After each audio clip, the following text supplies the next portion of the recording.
बिस्मिल्लाहिर्रहमानिर्रहीम। अस्सलाम वालेकुम नाज़रीन, आप यूट्यूब चैनल देख रहे हैं। मैं इमरान खान। अब तक की सूरत हाल आपके सामने में रखता हूँ। हमारे सहाफ़ी ज़ईम लगारी साहब को एक मरतबा फिर हिरासत में ले लिया गया है। कोई पैरा फोर्स बनी हुई है, इन्होंने जो इतनी सारी फोर्सेस बना ली हैं। पहले पुलिस होती थी, FIA होती थी या एजेंसियाँ होती थी, अब एक के बाद एक फ़ोर्स बना रहे हैं। ये वाली फलां फोर्स है, ये एंटी रॉयड फोर्स है, ये जो है CCD है, ये CTD है, ये फलान ये SSD है, पता नहीं कौन कौन सी फोर्सेज हैं, बेशुमार उन्होंने बना दी और हर एक से अलग अलग काम ले रहे हैं। अब ज़ईम लगारी साहब क्योंकि कवरेज कर रहे थे, उनके दो गुनाह हैं। एक, वो लगातार एक्सपोज कर रहे हैं पंजाब हुकूमत को, वो बता रहे हैं कि इनकी करप्शन कहाँ पे है। वो ये बता रहे हैं कि ये टके का काम नहीं कर रहे। हर जगह पे जाकर उन्होंने एक्सपोज किया, हर चीज़ उन्होंने दिखाई। चंद सहाफ़ियों को जिनको शाबाश मिलनी चाहिए, उनमें एक ज़ईम लगारी साहब का भी नाम है। बहुत अच्छा काम जो है वो हसनैन रफ़ीक साहब भी कर रहे हैं।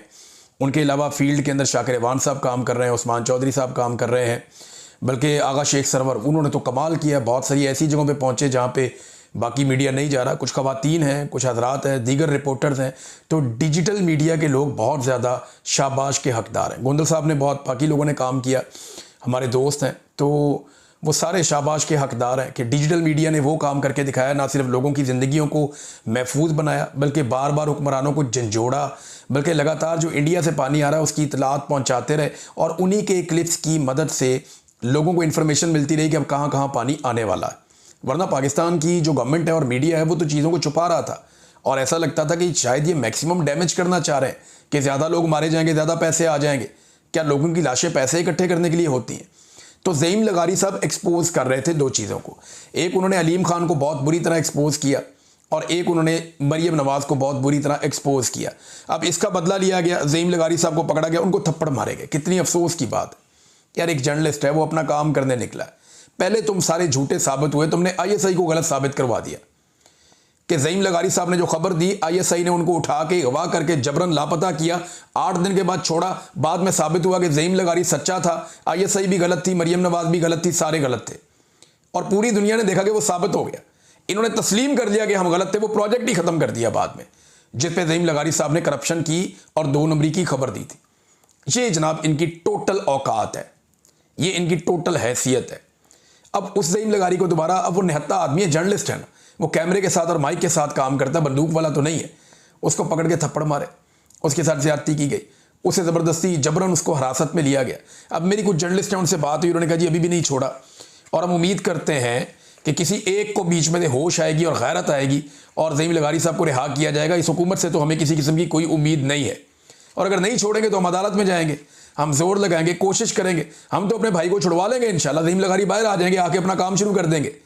लेकिन ये नफरत जो बढ़ती चली जा रही है ना, या जो जुल्म और ज्यादती हो रही है, इसे हम हमेशा याद रखेंगे और हर मौके पे याद दिलाएंगे भी कि जो जुल्म हमारे साथ इस वक्त एस्टेब्लिशमेंट ने किया और एस्टेब्लिशमेंट के चहीतों ने किया, उसकी तारीख में किसी किस्म की कोई मिसाल मिलती नहीं है। मरियम नवाज साहबा नाज़रीन एक के बाद एक टिकटॉक बना रही हैं, उसके अलावा कोई काम नहीं, धड़ाधड़ टिकटॉक बन रहे हैं और कुछ नहीं हो रहा। यानी एक जगह के ऊपर एक सेट लगाया जाता है, वहाँ पे लोगों को बिठाया जाता है, ये जाती हैं, जाके 1-2 औरतों को जफ्फियाँ डाल ली, किसी के साथ बात कर ली, किसी को करीब बिठा लिया, किसी की रेस्क्यू करके दिखा लिया। वो एक फ़िल्म सी बनती है, उसको बाद में चलाया जाता है। जनाब बहुत ज़बरदस्त मरियम नवाज़ रेस्क्यू कर रही। वज़ीर आला ने खुद जाके ग्राउंड के अंदर अगर काम नहीं भी करना ना, ये एक जेस्चर तो होता है जो बहुत अच्छा होता है, ये सबको देना चाहिए, बड़ी अच्छी बात है। लेकिन ग्राउंड पे काम भी तो होना चाहिए, ये खाली ड्रामे तो नहीं होने चाहिए। आप पूरे पंजाब में जहां मर्जी पूछ लें, कोई काम नहीं हो रहा। रेस्क्यू वालों ने सबसे ज़्यादा काम किया, मेरे ख्याल में उनकी मैक्सिमम जो पहुंच है वो 10% लोगों तक भी नहीं होगी। सबसे ज़्यादा काम रेस्क्यू ने किया। रेस्क्यू के बाद अगर किसी ने काम किया तो वो जी सबसे ज़्यादा काम तो मकामी लोगों ने खुद किया ना, अपनी मदद आपके तहत, प्राइवेट लोगों ने की एक दूसरे की मदद। दूसरे नंबर पर रेस्क्यू है, बाकी फौज और दीगर अदारे वो बहुत पीछे रह गए हैं। लेकिन सवाल ये पैदा होता है कि जो रेस्क्यू है वो भी 10% लोगों तक नहीं पहुंच पाया, तो फिर हुकूमत किस कारकर्दगी का दावा करती है? अब एतवार वाला दिन है, वैसे भी स्कूलों की छुट्टियां चल रही हैं, वहां ब्लैक बोर्ड के ऊपर व्हाइट बोर्ड है, उसके ऊपर खड़े करके बच्चे को बताओ बेटा ये लिख के दिखाओ, ये पढ़ के दिखाओ, ये करके दिखाओ। ये क्या चल रहा है भाई? वो लोग भूखे हैं, वो परेशान हैं, उन्हें मदद की जरूरत है। लोग डूब रहे हैं पानी के अंदर, इनके ड्रामे खत्म नहीं हो रहे, इनकी टिकटॉकें बन रही हैं हर जगह पे। ये कश्तियों में सैरे कर रहे हैं, हेलीकॉप्टरों में सैरे कर रहे हैं। अब इन्होंने जनाब वो जो राशन के डब्बे हैं ना, मैंने आपसे कुछ कहा था, आपको याद होगा, ये जरा क्लिप आप सुने, मैंने क्या कहा था, इसको सुने, बल्कि इसके ऊपर हम आपको साथ साथ दिखाते हैं जनाब कि ये इन्होंने किया क्या है। ये सुने जरा क्लिप, याद रखिएगा, आपको नजर आएंगे। मे भी किसी जगह पे कश्ती के अंदर अपने विजुअल बनाएंगे, फिर आपको ये नज़र आएंगे कि जनाब ये अब गरीबों को पैसे बांटते हुए आपको कहीं पे शायद नज़र आ जाए। अपनी तस्वीर और वीडियोस बनाएंगे, हेलीकॉप्टर चलाएंगे, लोगों के ऊपर राशन तकसीम करेंगे और राशन के बैगों के ऊपर अपने टब्बर की तस्वीरें लगाएंगे। ये भी आप याद रखिएगा। बैरूनी दुनिया से इस सैलाब के बाद ये अपील कर देंगे कि जनाब हमें भीख दी जाए, हमें इमदाद दी जाए, हमारे लोग लुट गए, मर गए, बर्बाद हो गए। फिर नए नगमे जारी किए जाएंगे, म्यूज़िक जारी किया जाएगा, अखबारात का पेट भरा जाएगा, इश्तिहार दिया जाएगा, टीवी के ऊपर नगमे और अपीलें चलाई जाएंगी, इमदाद इकट्ठी की जाएगी और फिर ये एक मरतबा दोबारा सैलाब मुतासरीन का माल उसी तरह खा जाएंगे जैसे ये हमेशा सैलाब मुतासरीन का माल खाते रहे। तो नाज़रीन, जो मैंने कहा था वही हुआ। मैंने आपसे कहा था कि हेलीकॉप्टरों पे जाएंगे, वहां गए, कश्तियों में जाएंगे, वहां गए, राशन के ऊपर अपनी फोटो चिपकाएंगे। लग गई ना फोटो। ये अब आप देखें, जो राशन के डब्बे आ रहे हैं पंजाब में, उनके ऊपर मरियम नवाज का फोटो और नाम लिखा हुआ। क्यों जी? ये किसी के बाप का पैसा है कि अपनी फोटो चिपका दी साथ में? भाई गवर्नमेंट ऑफ पाकिस्तान का पैसा है, अवाम का पैसा है, टैक्स का पैसा है, किसी पे कोई एहसान नहीं कर रहा। खैबर पख्तूनख्वा में वहां की हुकूमत ने 100 बुराइयां अली अमीन गंडापुर में होंगी, इमरान खान के भी गलत डिसीजन होंगे बहुत सारे, लेकिन खैबर पख्तूनख्वा में भी एक हुकूमत है ना। उन्होंने अवाम को जब रिलीफ दिया तो किसी एक खाने के ऊपर, किसी एक जगह के ऊपर, क्योंकि वो जाती पैसे से नहीं दे रहे थे। देखिए, अगर कोई जाती पैसे से दे रहा है, कोई अपनी जेब से दे रहा है, तो चलो वो ये कर सकता है, लेकिन जो अवाम का पैसा खर्च कर रहे हैं उसमें अपनी फोटो चिपकाने की क्या जरूरत है? अब मरियम नवाज साहबा का हर डब्बे के ऊपर फोटो लगा हुआ है, जनाब ये मरियम नवाज साहबा ने दिया, ये मरियम नवाज साहबा ने दिया, ये मरियम नवाज साहबा का डब्बा आया जी। और जो लोग बेचारे अपनी मदद आपके तहत आते हैं, खाना लेकर आते हैं, चीजें लेकर आते हैं, उन्हें देने नहीं देते। वो कहते हैं जी मरियम नवाज का बैनर पोस्टर लगाओगे तो तब हम आपको अवाम की मदद करने देंगे, अदरवाइज हम अवाम की मदद भी नहीं करने देंगे। ये वहां पे खड़े हुए सरकारी महकमे ये काम कर रहे हैं। तो जनाब राशन पे भी अपनी फोटो चिपका दी, हालांकि किसी और जगह पे ऐसा नहीं हुआ, लेकिन ये करते हैं ना। मुझे अच्छी तरह याद है कि 2010 के सैलाब में PMLN की पंजाब में हुकूमत थी, तो नवाज शरीफ का फोटो चिपका दिया था इन्होंने बोरी के ऊपर। तो मैंने उनसे पूछा ब्यूरोक्रेसी से, मैंने कहा जी मियाँ साहब का क्या तल्लक है? वो तो कुछ भी नहीं है, तब तो नवाज शरीफ साहब कुछ भी नहीं थे। मैंने कहा मियाँ साहब किधर से बीच में आ गए जनाब, इनका पंजाब में क्या ताल्लुक है? ना ये हुकूमत में है, ना ये अपोजिशन में है, ना किसी चीज में है। उनका फोटो नहीं जी, ये उनका विजन है, उनकी पार्टी है। ब्यूरोक्रेट्स मुझे ये बात उस वक्त क्लैरिफाई कर रहे थे। तो ये खानदान इसी डगर पे चलेगा हमेशा, इनका ये वतीरा है। ये अवाम की मुसीबत को भी एक अपॉर्चुनिटी के तौर पे लेते हैं, उसमें दिहाड़ियां लगाते हैं, जैसा कि इन्होंने किया। उस पैसे के साथ जो पैसा पाकिस्तानियों को मिला इमदाद के तौर पे, 11 अरब डॉलर्स के प्लेजेस थे। पाकिस्तान ने जो IMF से पैसा मांगा 3.25 साल में, वो 7 अरब डॉलर है, 7 बिलियन यूनाइटेड स्टेट्स डॉलर्स। हमें 11 अरब डॉलर के प्लेजेस हुए थे। ये हुकूमत ने दावे किए थे, मैं तो नहीं कह रहा। ये हुकूमत कह रही थी, इनके वज़रा कह रहे थे, सारे इकट्ठे होकर गए थे लटरम पटरम। वहां इन्होंने रोला डाला हुआ था कि जनाब 11 अरब डॉलर इकट्ठे हो गए, प्लेजेस हो गए, हमें मिल गया पैसा। शर्त क्या थी कि आप प्रोजेक्ट बनाते जाए, हम पैसे देते जाएंगे, आप प्रोजेक्ट बनाते जाए, हम पैसे देते जाएंगे। मिसाल के तौर पे एक प्रोजेक्ट जो है वो 1 अरब डॉलर का है, तो आप उसको पहला फेज करेंगे, तो उसके ऊपर अगर आपके 300 मिलियन डॉलर लगे तो आप बता देंगे 300 मिलियन डॉलर का हमने काम कर लिया। फिर वो अगला पैसा जारी कर देंगे, आप बाकी काम कर देंगे, फिर अगला पैसा जारी कर देंगे, आप बाकी। आपने रिपोर्टें जमा करवाती जानी है, पैसे आते जाएंगे। वो पैसा उन्होंने प्लज कर दिया था पाकिस्तान के लिए कि पैसा पाकिस्तान के लिए पड़ा है, पाकिस्तान ये 11 अरब डॉलर सैलाब मुतासरीन के लिए जितने मंसूबे शुरू करना चाहता है करे। ये पैसा जैसे जैसे ये मंसूबे मुकम्मल करके हमें रिपोर्टें भेजते जाएंगे, हम इनको पैसा जारी करते जाएंगे। एक रिपोर्ट नहीं है, एक रिपोर्ट भाई, एक हो ना सिर्फ। मैं कोई 10, 50, 100, 1000 का नहीं कह रहा, वरना हजारों प्रोजेक्ट हैं जो इन्हें शुरू करने चाहिए थे, और शुरू करने के बाद उनको मुकम्मल करना चाहिए था, और वो पैसा जो पाकिस्तान के लिए मुख्तस किया गया था, वो पैसा पाकिस्तान में लाना चाहिए था। एक प्रोजेक्ट ये रिपोर्टें नहीं दे सकते। टके का काम इन्होंने सैलाब मुतासरीन के लिए नहीं किया। अब ये जाएंगे, जाके दुनिया को कहेंगे जनाब पैसा दे दे हमें, हमारे मुल्क में सैलाब आया हुआ है। दुनिया ने ठेंगा दिखाएगी कि पहले भी तुम्हें सैलाब आया था, तुमने टके का काम करके नहीं दिखाया, अब तुम वही हुकूमत है, वही लोग हैं, वही शक्लें, अब तुम काम करोगे, इसकी क्या गारंटी है?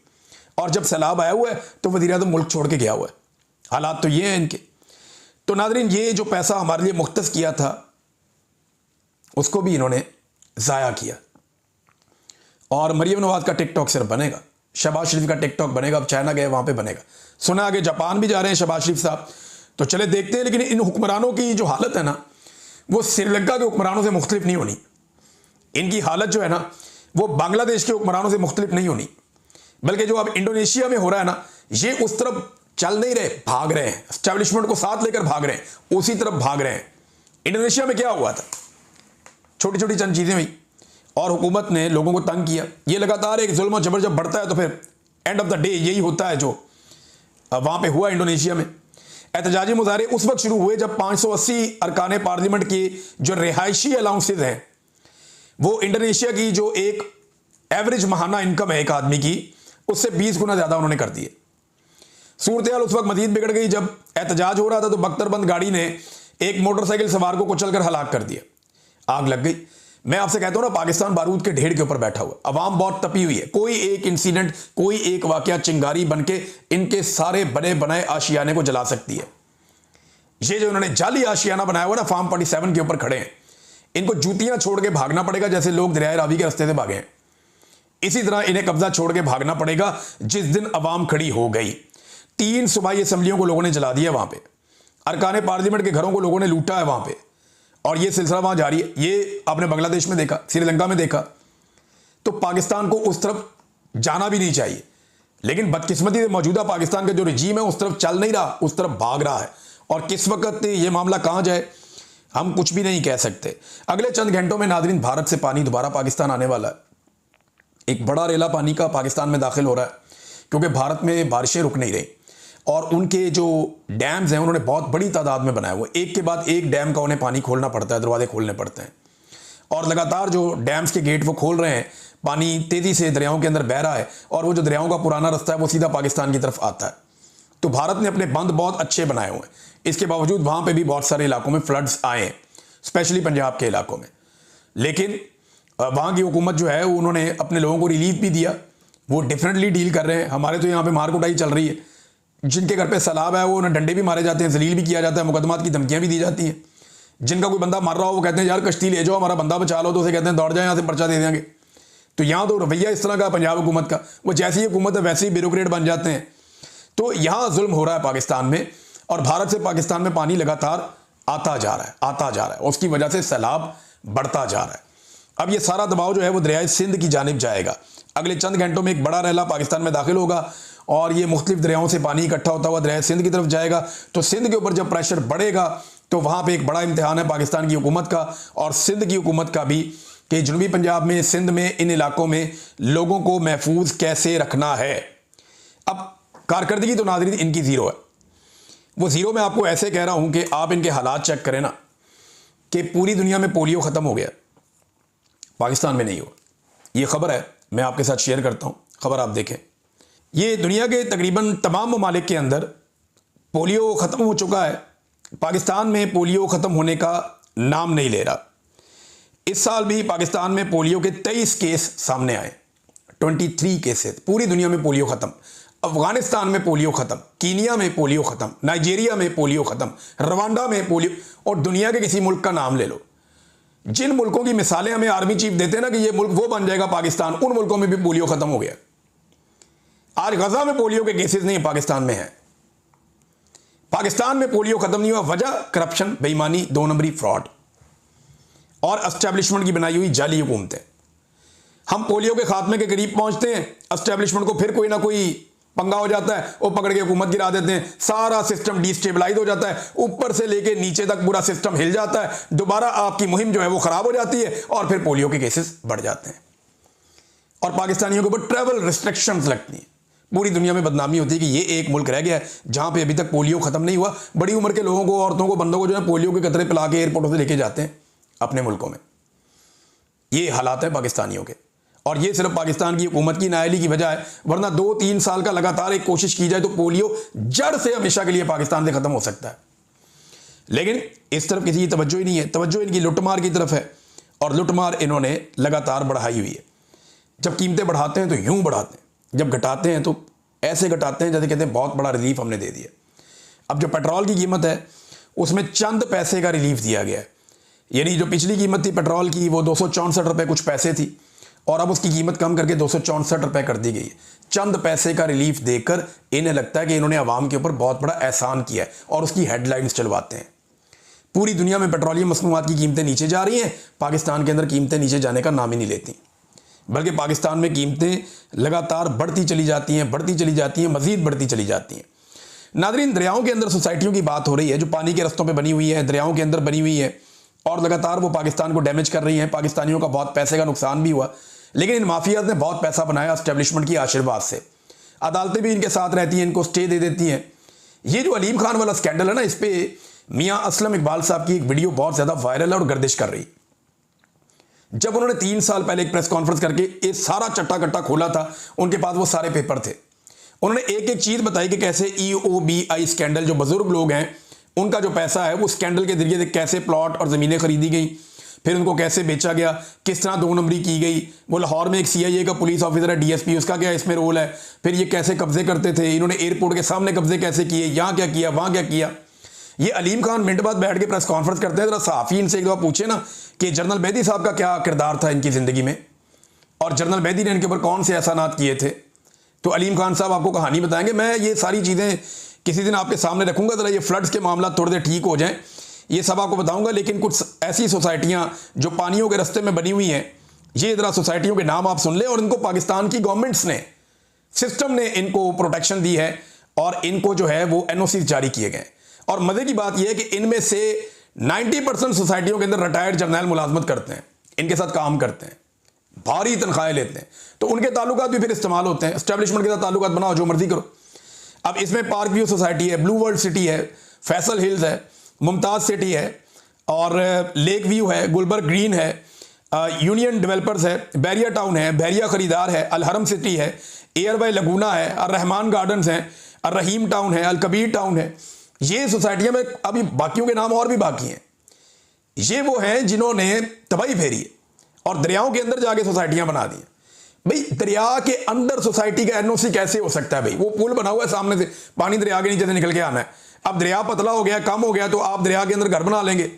भाई जिस दिन पानी आएगा, बारिश आएगी, दरिया का पानी पूरा होगा, ये इन घरों के ऊपर से गुजर जाएगा। और वही हुआ है सोसाइटी के अंदर, वही हुआ है। आप जितना मर्जी बंद बांध लें, आप दरिया का रास्ता तो नहीं रोक सकते, बंद के ऊपर से आ जाएगा पानी।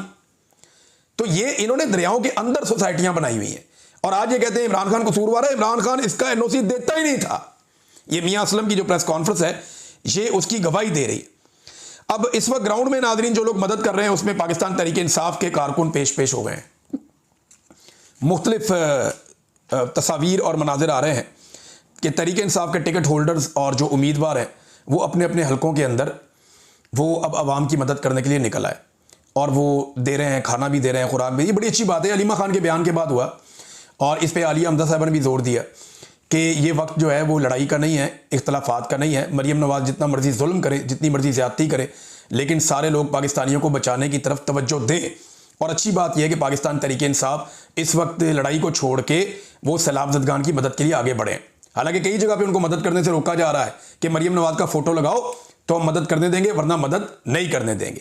हालात इनके ये हैं नादरीन कि इस वक्त भी पुलिस को और इंतजामिया को, जिनको इस वक्त सैलाब ज़दगान की मदद के लिए लगाना चाहिए था, उन्हें लगाया हुआ इस वक्त इस काम के ऊपर कि अलीम खान की सोसाइटी के अंदर कोई वीडियो ना बन जाए। बहरहाल अब तक के लिए इतना ही। अपना ख्याल रखिएगा, अपने चैनल का भी। अल्लाह हाफ़िज़।